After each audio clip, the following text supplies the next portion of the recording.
Hoje mergulharemos em um episódio intrigante da vida de Jesus Cristo, focando em um momento singular que capturou a atenção de muitos estudiosos e fiéis ao longo dos séculos. Trata-se da passagem na qual Jesus escreveu no chão, um evento enigmático e cheio de significados profundos. Uma época em que Jesus pregava suas mensagens revolucionárias e desafiava as normas estabelecidas. A sociedade da época estava imersa em tradições religiosas e tensionada por conflitos políticos. Nossa jornada nos leva a uma Palestina do século I, um cenário marcado pela complexidade política e social. A região estava sob o domínio do Império Romano, uma presença opressora que governava com mão firme, impondo seus tributos e leis sobre a população local. Este domínio romano era fonte constante de tensão e ressentimento entre os judeus, que ansiavam por autonomia e liberdade. No interior desse caldeirão político fervente, Jesus emerge como uma figura carismática, desafiadora das estruturas estabelecidas. Seus ensinamentos questionavam não apenas as normas religiosas, mas também a autoridade política. Ele não se esquivava de críticas aos líderes religiosos da época, muitos dos quais colaboravam com as autoridades romanas. O episódio em que Jesus escreve no chão ocorre em meio a um ambiente carregado de tensão. Ele estava no Templo de Jerusalém, um local central tanto para práticas religiosas quanto para atividades políticas. As autoridades religiosas judaicas, que colaboravam com os romanos, confrontam Jesus, tentando enredá-lo em um dilema político-religioso. Os mestres da lei e os fariseus estavam usando esta pergunta como uma armadilha, a fim de terem uma base para acusar Jesus. Mas Jesus se abaixou e começou a escrever no chão com o dedo. Quando eles continuaram a interrogá-lo, ele se endireitou e lhes disse: "Se algum de vocês está sem pecado, seja o primeiro a atirar-lhe uma pedra." Novamente ele se abaixou e escreveu no chão. João 8:6-8. O que Jesus escreveu no chão nesse momento crítico é objeto de especulação e debate. Alguns sugerem que ele escreveu acusações contra os líderes hipócritas, enquanto outros propõem que suas palavras apontavam para as injustiças políticas. Uma mulher foi pega em adultério e foi levada a Jesus. Havia um grupo reunido, então os fariseus lembraram a Jesus que, segundo a lei de Moisés, ela deveria ser apedrejada, mas queriam saber o que ele tinha a dizer. Não uma, mas 2 vezes, Jesus se inclinou e escreveu no chão com o dedo, e há um significado misterioso no motivo pelo qual João incluiu esse detalhe na passagem. Agora, não devemos perder o que Jesus disse entre suas inclinações, o que é bastante crítico para a história. Mas o que ele estava escrevendo? Alguns acreditam que ele estava escrevendo os nomes dos fariseus e possivelmente os seus pecados. Esta teoria é baseada principalmente em Jeremias 17:13. "Aqueles que se afastam de mim serão inscritos na terra, porque abandonaram o Senhor, a fonte das águas vivas." No capítulo anterior de João, Jesus falou de si mesmo como água viva. Então, talvez ele estivesse cumprindo uma profecia.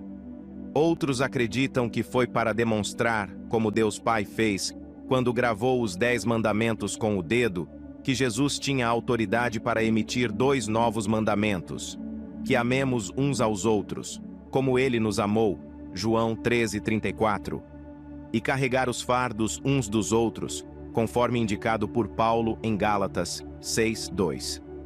Santo Agostinho foi um dos mais importantes teólogos e filósofos nos primeiros séculos do cristianismo. Ele pregou uma série de sermões sobre o livro de João e sua opinião foi geralmente boa. Ele sugeriu que a armadilha que os fariseus armaram foi fazer Jesus escolher entre a gentileza e a justiça. Se Jesus aprovasse a morte das mulheres, ele seria o cara que condenaria as camponesas e sua popularidade seria prejudicada.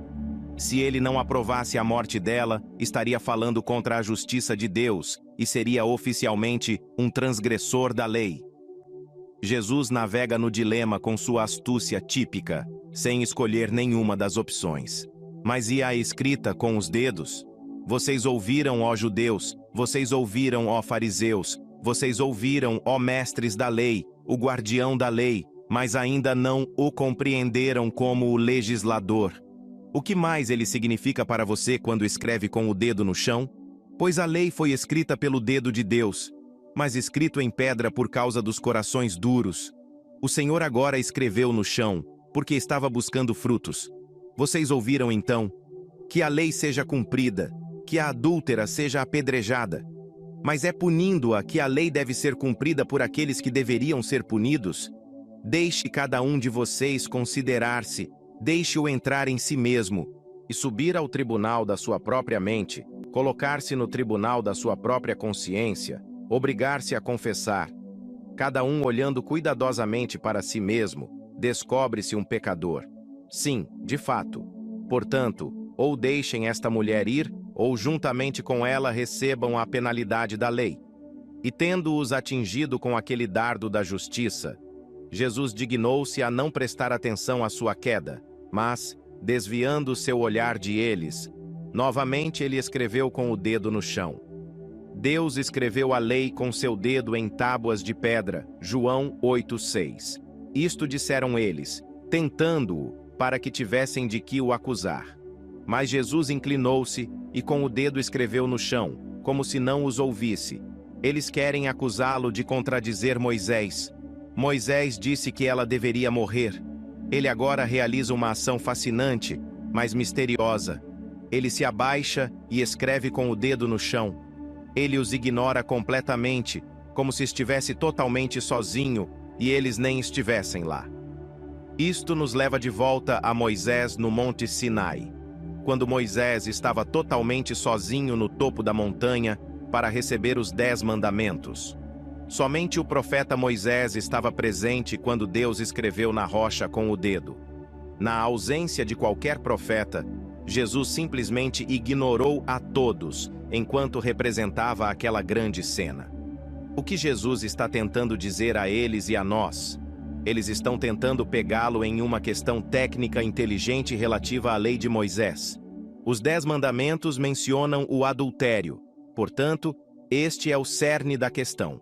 Usar seu dedo para escrever no chão nos remete ao dedo de Deus que escreveu os 10 mandamentos em tábuas de pedra quando ele era o pai acima dos judeus. Jesus está dando-lhes uma palestra aprofundada sobre a futilidade da lei para melhorar o comportamento humano. Os mandamentos escritos do lado de fora das mesas de pedra não transformaram os judeus em pessoas mais agradáveis. Na verdade, Jesus diz: vocês querem me prender em uma determinada questão da lei, mas vocês não conseguem perceber que fui eu quem originalmente escreveu a lei. A julgar pelo seu desejo de matar esta mulher, os mandamentos não conseguiram torná-los pessoas melhores. Moisés foi o primeiro homem a quebrar todos os 10 mandamentos. Jesus estava tentando mostrar a eles e a nós quão fútil era a lei de Moisés em termos de mudança do comportamento humano. Êxodo 2:19. E aconteceu que, assim que chegou perto do acampamento, viu o bezerro e as danças, e a ira de Moisés se inflamou, e ele atirou as mesas de suas mãos e as quebrou. Abaixo do monte, Moisés ficou tão irado porque os judeus haviam caído tão rapidamente no pecado, que ele jogou as mesas de pedra no chão com tanta violência que as quebrou. Assim, Moisés, o profeta da lei, foi ironicamente o primeiro homem a quebrar todos os 10 mandamentos. Os fariseus acusaram aquela mulher só porque o pecado dela era diferente dos deles.